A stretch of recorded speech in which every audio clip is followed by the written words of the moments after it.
টেবিলে সাজানো হরেক রকম পুষ্টিকর মুখরোচক খাবারের পসরা। জনপ্রিয় টোফু, মোগলাই, পরোটা, পাকন, প্রোটিন বল, রোল ও মিষ্টিসহ অন্ততপক্ষে 25টি আইটেম। অন্যদিকে চলছে এসব খাদ্য বানানোর প্রক্রিয়া। কেউ আবার তার স্বাদ উপভোগ করছেন, যা কোনো গতানুগতিক বানানো খাদ্য নয়। পুরোটাই তৈরি সয়াবিন দিয়ে। নোয়াখালী জেলা শহর মাইজদির একটি গেস্ট হাউসে দিনভর চলে এই আয়োজন, যার আয়োজন করে সলিডারিডাট নেটওয়ার্ক এশিয়া।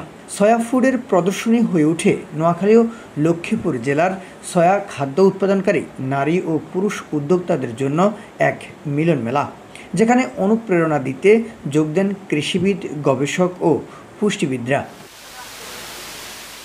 উদ্যোক্তারা জানান, সয়াবিন একসময় হাঁস মুরগির খাদ্য হিসেবে চিনত তারা। সম্প্রতি সয়াবিন দিয়ে তারা তৈরি করছে দেশি বিদেশি নানা পুষ্টিকর খাদ্য। সলিডারিডাট নেটওয়ার্ক এশিয়ার মাধ্যমে প্রশিক্ষণ নিয়ে সয়া খাদ্য উৎপাদনে আগ্রহী হয়ে উঠছে নারীরা, যা স্থানীয় বাজারে পেয়েছে গুরুত্ব।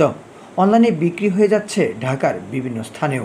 কমলনগরের বিভিন্ন ট্রেনিংগুলি নিয়ে উপজেলা, তারপরে বিভিন্ন দোকানে আমি আমার এই সকল খাবারগুলো ওখানে সেল দেই। এবং ঢাকাতেও আমরা যেখানে ট্রেনিং করছি ওদের মার্কেটিংও আছে, ওরা উৎপাদনও করে এবং ওরা ট্রেনিংও করায়। তো ওই মার্কেটিংয়ের ওখানে যত টোফু লাগে, প্রোটিন বল লাগে, আপনার সয়া পরোটা, সয়া রুটি, এগুলি সব কিছু আমি এখান থেকে, আমাদের একটা গ্রুপ আছে 15 জনের, আমরা ওখান থেকে ট্রেনিং করে আসছি। এই সবাই মিলে আমরা একসাথে বানাই এবং এখান থেকে আমরা ওগুলি ওখানে আমরা সেল দেই।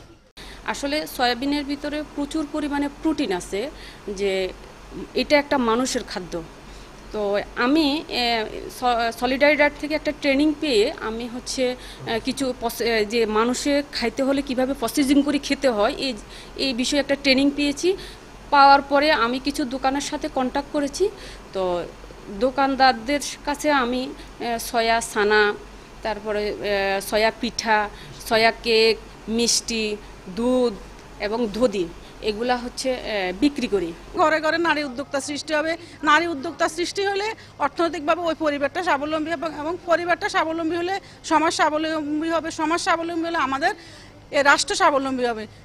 আমি দই বসাই, আর ছানা সন্দেশ বানাই, ক্ষীরভোগ বানাই, মিষ্টি বানাই। পুষ্টিবিদরা বলছেন, উচ্চ প্রোটিন সমৃদ্ধ সয়াবিন মানুষের শরীরের গুরুত্বপূর্ণ 7টি পুষ্টিগুণের সবই রয়েছে। দেশীয় উদ্ভাবিত বীজে উৎপাদিত সয়াবিন থেকে প্রক্রিয়াজাতকরণ খাদ্য উৎপাদন সম্ভব, যা স্থানীয় পর্যায়ের মানুষের পুষ্টির চাহিদা পূরণ করবে। আমাদের যে শারীরিক বিভিন্ন ডিসঅর্ডার, যেমন আমরা যদি বলি যে ক্যান্সার, সে ক্যান্সার প্রতিরোধী যে অ্যান্টিঅক্সিডেন্ট সেটা আমরা এখানে পাই, যেটা ফ্রি রেডিক্যালকে ধ্বংস করে, ক্যান্সারকে নির্মূল করে। এবং আমরা দেখি যে আইসোফ্লাভোন, এটা একটা খুবই গুরুত্বপূর্ণ, যেটা আমাদের হার্টের ডিজিজ এবং আমাদের যে ডায়াবেটিস, এই দুটাকে প্রতিরোধ করতে অত্যন্ত সহায়তা করে।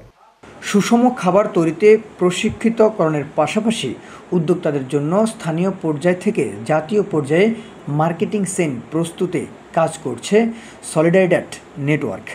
সরকারের সংশ্লিষ্ট বিভিন্ন দপ্তরের সাথে সংযোগ স্থাপন করে সয়াবিন উৎপাদনে নোয়াখালী ও লক্ষ্মীপুরের কৃষকদের উন্নত প্রশিক্ষণ দিচ্ছে তারা।